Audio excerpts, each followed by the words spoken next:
بسم الله الرحمن الرحيم. الحمد لله رب العالمين والصلاة والسلام على سيد الأنبياء والمرسلين أما بعد فأستعيذ بالله من الشيطان الرجيم بسم الله الرحمن الرحيم السلام علیکم ورحمۃ اللہ وبرکاتہ۔ عزیز طلبہ کرام، امید کرتا ہوں احباب خیر سے ہوں گے۔ انشاءاللہ آج ہم مشکات المصابیح کے درس نمبر 219 میں باب الوعد فصل اول اور ثانی سے حدیث نمبر 4878 سے لے کر 4879 تک پڑھنے کی سعادت حاصل کریں گے۔ آج کے درس میں ان احادیث مقدسہ کا ترجمہ ہوگا اور ساتھ ساتھ ان احادیث مبارکہ کی توضیح و تشریح کرنے کی سعادت حاصل کریں گے۔ تو آئیے طلبہ کرام بلا تاخیر بڑھتے ہیں اپنے آج کے درس کی طرف۔ بسم اللہ الرحمن الرحیم۔ باب الوعد، وعدہ کرنے کا بیان۔ رب تعالی نے ارشاد فرمایا وَأَوْفُوا بِالْعَهْدِ ان العہد کان مسئولا۔ وعد یعید عیدتا، یہ ضرب یضرب سے ہے، وعدہ کرنے کے معنی میں ہے، یعنی کسی سے یہ کہنا کہ میں آپ کے پاس فلاں وقت آؤں گا، آپ کا فلاں کام کروں گا یا آپ کو فلاں چیز دوں گا، یہ وعدہ ہے۔ وعدہ کا لفظ جب مطلق بولا جائے تو یہ خیر کے وعدہ کے لیے استعمال ہوتا ہے، اور وعید کا لفظ شر کے لیے استعمال ہوتا ہے، اور اگر لفظ وعدہ کو خیر یا شر کے ساتھ مقید کر دیا جائے تو اس میں خیر اور شر دونوں کے معنی آ سکتے ہیں، جیسے کہ کہا جائے وعدتہ خیرا وعدتہ شرا۔ قرآن مقدس میں اللہ تعالیٰ نے ایفاء عہد کا بار بار حکم دیا ہے، جیسے یا ایھا الذین آمنوا اوفوا بالعقود، سورہ مائدہ کے اندر ہے، اور اسی طرح ایک اور آیت مقدسہ وَإِبْرَاهِيمَ الَّذِي وَفَّى، اور بعینی ہی یوں ہی ایک اور آیت مقدسہ وَكَانَ صَادِقُ الْوَعْدِ وَكَانَ رَسُولًا نَبِيًّا۔ ایفاء عہد انسانی معیار اور انسانی اخلاق اور آداب کا بنیادی پتھر ہے۔ وعدہ خلافی کرنے والا شخص جس طرح شریعت کی نظروں اور رحمتوں سے گر جاتا ہے، اسی طرح وہ معاشرہ کے لوگوں کی نظروں سے بھی گر جاتا ہے، اور نہ ہی اس کا کوئی معیار باقی رہتا ہے، نہ اعتبار باقی رہتا ہے۔ شرعی عذر کے بغیر وعدہ خلافی کرنا مکروہ تحریمی ہے۔ امام اعظم، امام شافعی، امام احمد بن حنبل اور جمہور فقہا کے نزدیک اگرچہ وعدہ پورا کرنا مستحب کے درجہ میں ہے، لیکن بعض دیگر فقہا کے نزدیک وعدہ پورا کرنا واجب ہے۔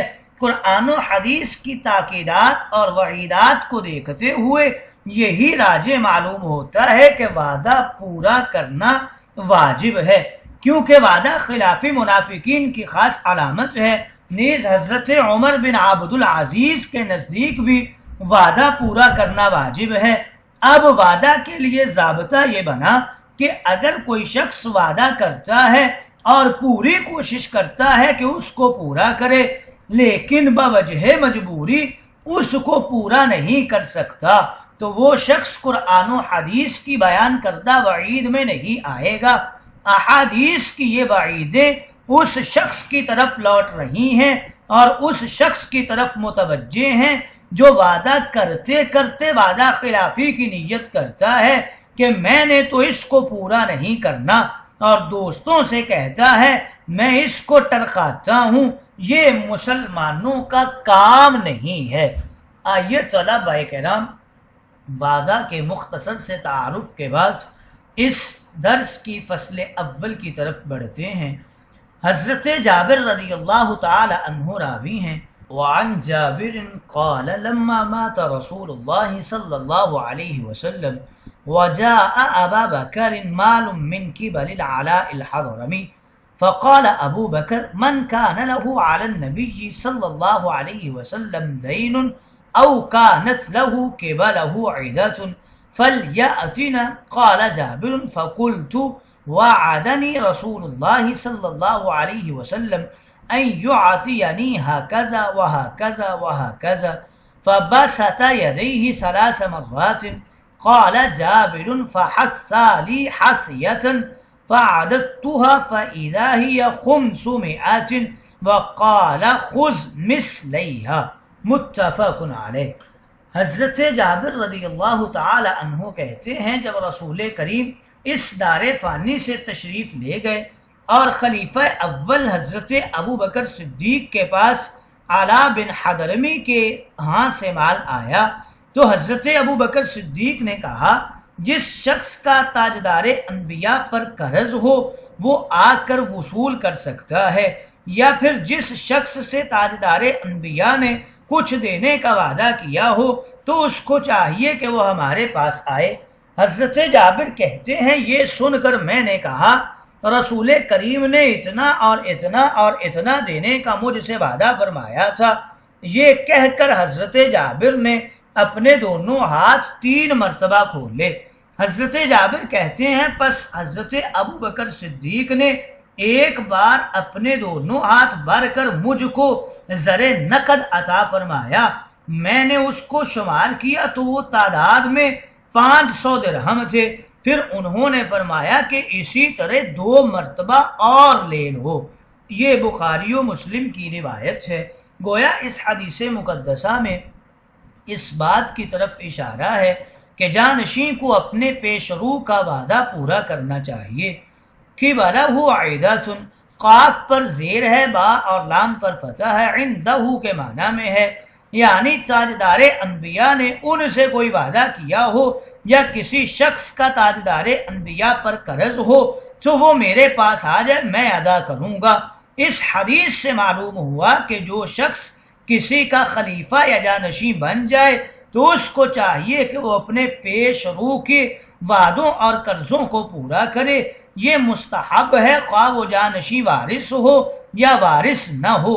صدیق اکبر وارث نہیں تھے لیکن جانشین تھے، مگر آپ نے تاجدار انبیاء کے وعدوں کی ذمہ داری قبول کی۔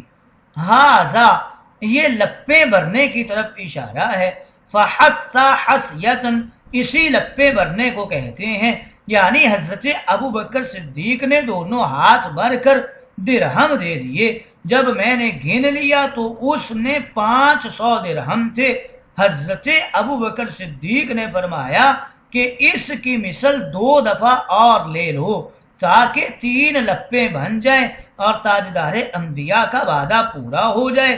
گویا حضرت جابر کو 1500 درہم مل گئے اور اسی کا وعدہ تھا۔ اس باب کی فصل ثانی کی طرف بڑھتے ہیں۔ اگلی حدیث مقدسہ حضرت ابو جحیفہ رضی اللہ تعالی عنہ راوی ہیں۔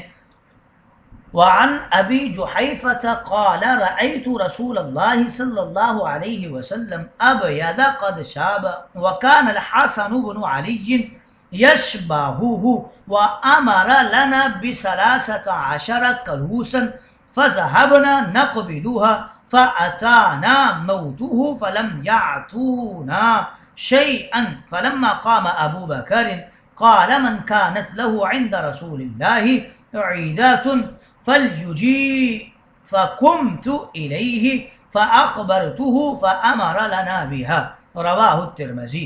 حضرت ابو جحیفہ رضی اللہ تعالی عنہ راوی ہیں، کہتے ہیں کہ میں نے رسول کریم کو اس حال میں دیکھا کہ آپ کا رنگ سرخی مائل اور سفید تھا اور آپ پر بڑھاپا ظاہر ہو چکا تھا، اور حضرت حسن ابن علی رضی اللہ تعالی عنہ تاجدار انبیاء کے بہت مشابہ تھے۔ تاجدار انبیاء نے ہماری جماعت کو 13 جوان اونٹنیاں دے جانے کا حکم دیا تھا، چنانچہ ہم ان اونٹنیوں کو لینے گئے تو اسی دوران ہمیں تاجدار انبیاء کی وفات کی خبر ملی اور ہمیں کچھ بھی نہیں دیا گیا۔ پھر جب تاجدار انبیاء کے بعد حضرت ابو بکر صدیق خلیفہ بنے، آپ نے خطبہ دینے کے لیے جب کھڑے ہوئے تو فرمایا کہ جس شخص سے رسول کریم نے کچھ دینے کا وعدہ فرمایا ہو اس کو چاہیے کہ وہ ہمارے پاس آئے۔